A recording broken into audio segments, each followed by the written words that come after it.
আসসালামু আলাইকুম, সবাই কেমন আছেন? আজকে আমি ভাপা পিঠা বানিয়েছি। দেখুন ভাপা পিঠাগুলো দেখতে কিন্তু কত সুন্দর হয়েছে। খেতে কিন্তু অনেক মজা হবে। আপনারাও কিন্তু যদি আমার এই পুরা ভিডিওটা দেখেন তাহলে কিন্তু আপনারা ওইভাবে পারফেক্ট ভাবে এই পিঠাটা বানাতে পারবেন। এই পিঠাটা এত নরম হবে আর খেতেও যে এত মজাদার হবে, আপনারাও একবার ট্রাই করলে অবশ্যই বুঝতে পারবেন। আর দেশ বিদেশ যে যেখান থেকে দেখছেন, আপনারা আমার ভিডিওটি ভালো লাগলে আমাকে একটা লাইক দিবেন। আর দেখেন পিঠাটা একটা আমি ভেঙে দেখালাম, দেখেন পিঠার ভিতরটাও কিন্তু কত সুন্দর হয়েছে। আপনারাও একদম এভাবে পারফেক্ট ভাবে পিঠা বানাতে পারবেন। পিঠা বানানোর জন্য এখানে আমি এখানে চালের গুঁড়ি নিয়েছি। এই গুঁড়িটা আমার ডিপ ফ্রিজে ছিল। এখানে আমি শুধু পানি দিয়ে এটা আমি কিন্তু 2-3 ঘন্টার জন্য ভিজিয়ে রাখবো। এই দেখুন পানি দিয়ে দিলাম, যেহেতু ফ্রিজে ছিল চালের গুঁড়াটা একটু শক্ত শক্ত হয়ে আছে।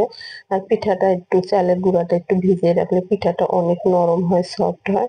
আপনারা একবার এই দেখুন এটা আমি ভালোভাবে মাখিয়ে, এখানে কিন্তু আমি এখন লবণ এড করবো না। লবণ এড করলে কিন্তু লবণের থেকে পানি ছাড়ে।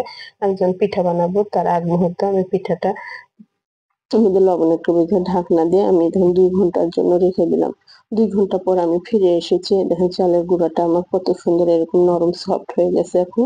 এখানে কিন্তু আমার আর পানি দেওয়ার দরকার নেই। এখানে শুধু এই দেখুন লবণটা আপনারা স্বাদ অনুযায়ী দিবেন। লবণটা স্বাদ অনুযায়ী দিলে পিঠাটা আসলে খেতে কিন্তু মজা হবে। অতিরিক্ত বেশি হলেও ভালো লাগবে না, কম হলেও ভালো লাগবে না। লবণটা কিন্তু এভাবে আস্তে আস্তে এভাবে নেড়ে নেড়ে ভালোভাবে মিশিয়ে নেবেন। এই যে দেখুন আমি এভাবে নাড়তে নাড়তে লবণটা যেন হচ্ছে গুঁড়ির সাথে ভালোভাবে মিশে যায়, সেভাবে মিশিয়ে নিচ্ছি। নিয়ে দেখুন আমি একটা চালনি নিয়েছি। এই চালনির নিচে একটা বোল নিয়েছি। পিঠার গুঁড়িটা একটু চেলে নেবেন। চেলে নিলে গুঁড়িটা একটু চিকন হয়ে যাবে। পিঠাটাও খেতে কিন্তু অনেক মজা হবে। আপনারা অবশ্যই এভাবে একবার হলেও ট্রাই করে দেখবেন। এই যে দেখুন আমি আস্তে আস্তে এভাবে চেলে নিচ্ছি। এই যে দেখুন এখানে আমি চেলে নিয়েছি।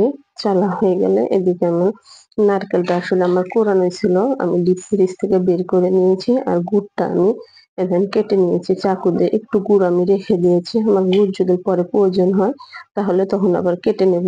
আমি আসলে গুড়টা এভাবে কেটে নিলে কিন্তু ভালো হয়ে যায়। ভালো হয়। আর গুড়টা আসলে আমার গুড়টা অনেক ভালো। আমি গত বছর কিনে রেখেছিলাম গুড়টা। ওই গুড় দিয়ে আমি পিঠা বানাবো। এখনো কিন্তু ভালো খেজুরের গুড় বের হয়নি কেউ। যখন একটু বেশি শীত করবে তখন কিন্তু গুড়টা বের হবে। দেখুন বাটির মধ্যে এইভাবে একটা বাটি নিয়েছি।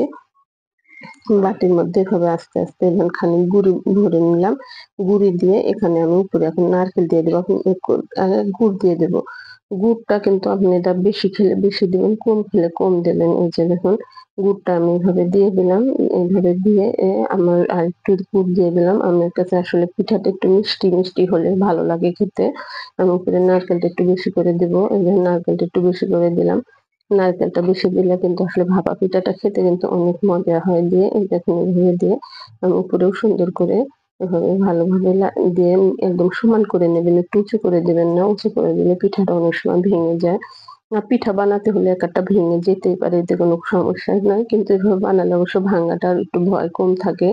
আপনারাও দেখবেন পিঠাগুলাও কিন্তু সুন্দর হবে। এভাবে নিয়ে আমি একটা গেঞ্জির টুকরা নিয়েছি। গেঞ্জির টুকরাটা আমি ভিজিয়ে নিয়েছি। ভিজিয়ে নিয়ে দেখেন পিঠাটার উপরে এভাবে আমি দিয়ে ঢেকে দিলাম। দিয়ে দেখেন চুলায় আমি একটা পাতিল বসিয়ে দিয়েছি। আমি আসলে ছিদ্রযুক্ত এই যে ঢাকনা লাগানো পাতিলটা কিনে নিয়েছি। এই পাতিলটা কিনে নিলে আসলে পিঠা বানাতে কিন্তু সুবিধা হয়। নাছাড়া চারপাশে আটা লাগাতে হয়। আটার এক পাশটা ফেটে গেলে ভাপ বেরিয়ে যায়। এবং আমি চুলায় কিন্তু পানিটা বসিয়ে দিয়েছিলাম। যখন দেখলাম পানির ভাপ উঠে গেছে তখন কিন্তু আমি দেখেন পিঠাটা দিয়ে দিলাম। দিয়ে উপরকার ঢাকনাটা আমি খুলে দিলাম। আপনাদের কিন্তু এখানে একটা ঢাকনা হলে কিন্তু আমরা সুন্দর মতন পিঠা বানাতে পারবো। এই দেখুন দিয়ে আমি দেখুন কাপড়টা দিয়ে সুন্দর করে পিঠাটা ঢেকে দিলাম। ঢেকে দিয়ে এখানে আমি একটা ঢাকনা দিয়ে দেবো। ঢাকনা দিয়ে দিলে ভাপে পিঠাটা কিন্তু তাড়াতাড়ি সিদ্ধ হয়ে যাবে। পানির ভাপটা যদি একবার উঠে যায় তাহলে বুঝতে পারবেন যে পিঠাটা কিন্তু তাড়াতাড়ি সময় লাগে না, বেশি সময় লাগে না। খুব অল্প সময়ের মধ্যে আপনি পিঠাগুলো হয়ে যাবে। আমি আরেকটা ভরে দেখাচ্ছি। দেখুন আমি কিভাবে ভরতেছি পিঠাগুলো। আপনারাও কিন্তু এভাবে বেশি চাপ দিবেন না। বেশি চাপ দিলে কিন্তু ভিতরে কিন্তু পিঠাটা শক্ত হয়ে থাকবে। আমি কিন্তু এভাবে হালকা চাপে যেভাবে ভরতেছি এভাবে কিন্তু ভরবেন। আসলে শীতের দিনে কিন্তু ভাপা পিঠাটা খেতে যে এত মজা লাগে আমার কাছে খুব ভালো লাগে। আসলে সবার কাছে তো সব জিনিস ভালো লাগে না। আর আর নতুনদের কিন্তু এই পিঠাটা বানাতে কাজে লাগবে। আমি একসময় বানাতে পারতাম না। পরে আমার মার কাছ থেকে আমি কিন্তু শিখেছি পিঠা বানানোটা। এই যে দেখুন এইভাবে আমি নিয়ে নিলাম। নিয়ে কিন্তু এই যে দেখুন এটাও আমি এভাবে মুখটা এভাবে দিয়ে দিলাম। দিয়ে কিন্তু প্রত্যেকটা পিঠাই কিন্তু আমি আস্তে, আস্তে এভাবে বানাবো।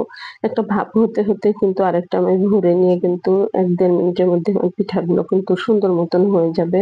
একটু কিন্তু আবার একটু পিঠাগুলো কাঁচা থাকলে কিন্তু খেতে ভালো লাগবে না। আপনারা ভালোভাবে ভাপ দিয়ে নিয়ে নিবেন।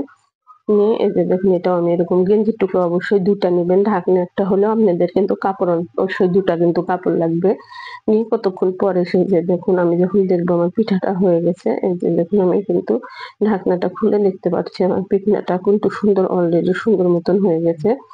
পিঠা এরকম একটা এই দেখুন আমি উঠিয়ে নিলাম। নিয়ে আমি ওই পিঠাটা কিন্তু আবার বসিয়ে দিলাম। দিয়ে এই যে দেখুন আমি পিঠাটা দিয়ে দিলাম। আসলে পিঠা বানানো এগুলো আসলে সময় সাপেক্ষের ব্যাপার, একটু ধৈর্য নিয়ে করতে হয়।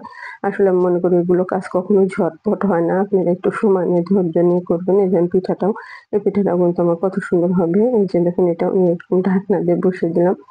দিয়ে কতক্ষণ পর কিন্তু আমি লক্ষ্য করি এই দেখুন আমার এই পিঠাটা যে পিঠাটা আমি দিয়েছিলাম ওই পিঠাটা আমি তুলে নিয়েছি। কত সুন্দর হয়েছে।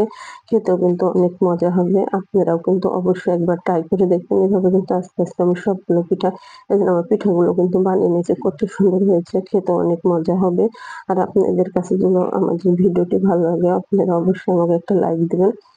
লাইক দিয়ে আমার চ্যানেলটি সাবস্ক্রাইব করে দিবেন। আপনারা সাবস্ক্রাইব করে আপনারা আমার পাশে থাকবেন।